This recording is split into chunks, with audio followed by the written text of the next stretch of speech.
স্পষ্টভাবে বলেছে, একটা লাশ পড়লে দুইটা লাশ ফেলাতে হবে।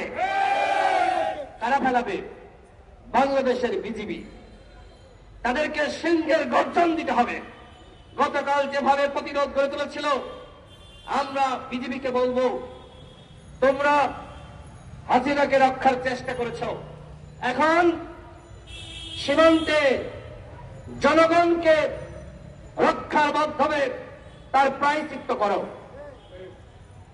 তোমরা যেভাবে ছাত্র জনতার বুকে গুলি চালিয়েছ, আমরা কিন্তু ভুলে নাই। আপনারা বলেছেন, এই যে বিজিবি এই নামটি কিভাবে আসলো? সেই বিডিআর বিদ্রোহ, ওই সময় অসংখ্য বিডিআরের জওয়ানদেরকে মিথ্যা মামলায় গ্রেপ্তার করা হয়।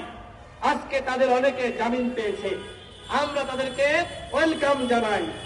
আমরা যখন জেলে গিয়েছিলাম 2018 সালে, এই বিডিআরের নিরীহ কারাবন্দী ভাইয়েরা আমাদের সেবা করেছে, আমাদের খাওয়াইছে, আমাদের রেখেছে।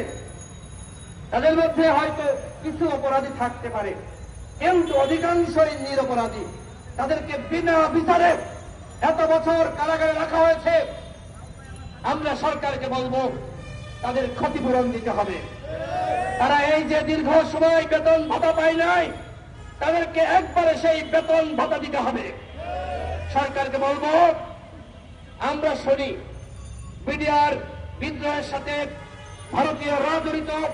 ওই সময় ভারত থেকে একটি প্রশিক্ষিত বাহিনী এসে বাংলাদেশের সেনাবাহিনীর 57 জন অফিসারকে হত্যা করে। ওদেরকে খুঁজে বের করতে হবে।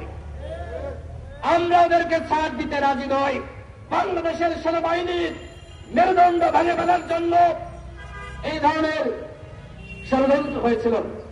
সেই ষড়যন্ত্র এদেশের ছাত্র জনতা দীর্ঘ সময় পরে হলেও সেটি মোকাবেলা করেছে এবং আসল রহস্য উন্মোচনের পথে।